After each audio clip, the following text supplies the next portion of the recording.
as you can see, there is a efficiency over here.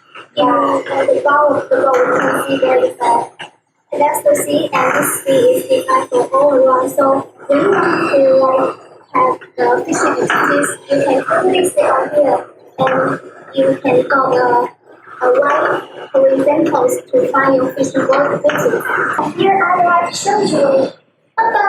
You see, here is a starter over the old part. Yeah, but over it. It is not enough to cook our you can put all you have inside.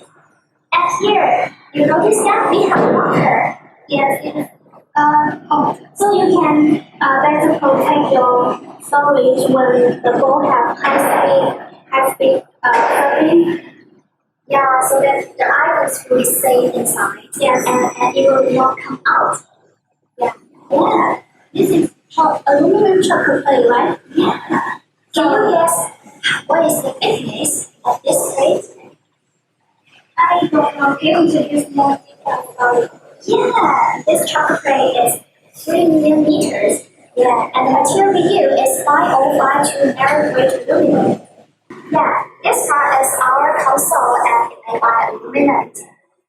And you can add your hydraulic steering system. Once you add this system, then you will have the aluminum steering. Yeah, yes. And here, as you can see, there is another large storeroom under the seat. And when you open it, there is another large storage space. So it's also a bench seat and with a below storage here. Yeah. And if I want to write the options for the driver and passenger, it's okay.